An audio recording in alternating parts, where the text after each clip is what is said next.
reports that a federal grand jury may soon hear from Sean Diddy Combs' accusers. Back in March, Homeland Security officials searched the rap mogul's homes in Miami Beach and Los Angeles. CNN and the Los Angeles Times say that federal investigators are now preparing to bring women who are suing Combs for alleged sexual assault in front of a grand jury here in New York. So our national correspondent, Jerika Duncan, is here to talk a little bit more about this. It's getting hot. Yeah, it absolutely is. Another layer to this story, Anne-Marie. A federal investigation into Combs has been ongoing, but he has not been charged with a crime. Since November, 7 people have filed civil lawsuits alleging that Combs sexually assaulted them.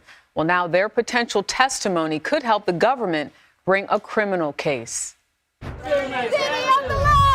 As Sean Diddy Combs faces a wave of sexual assault allegations, CNN and the LA Times report that federal investigators are preparing to bring the embattled hip-hop mogul's accusers before a grand jury as part of an inquiry over possible sex trafficking, which could signal the potential for criminal charges. It comes 2 months after federal agents raided houses in Miami and Los Angeles belonging to Combs in connection with the ongoing investigation. At the time, an attorney for Combs said he was innocent and called the raids a witch hunt. Combs has been named in 8 civil suits since November, with 7 people accusing him of sexual assault, including his ex-girlfriend Cassie Ventura, who settled her case with Combs 1 day after it was filed. In a December social media post, Combs said in part, "I did not do any of the awful things being alleged."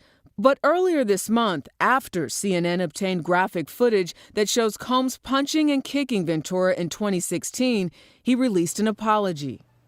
I take full responsibility for my actions in that video. What we saw in that video totally eviscerated his credibility. Judy Saunders is an attorney who specializes in sex abuse and human trafficking cases. She said Combs' accusers likely have information that prosecutors will use to paint a bigger picture of his alleged behavior. These individual cases, they may help explain how it was that he was able to allegedly operate a wider network that included sexual crimes. CBS News asked the U.S. Attorney's Office here in Manhattan about the existence of a grand jury tied to the federal investigation into Combs and the potential for his accusers to testify. A spokesperson declined to comment. We also reached out to the DOJ and Department of Homeland Security as well, but did not hear back. And we reached out to reps for Combs. They did not immediately respond.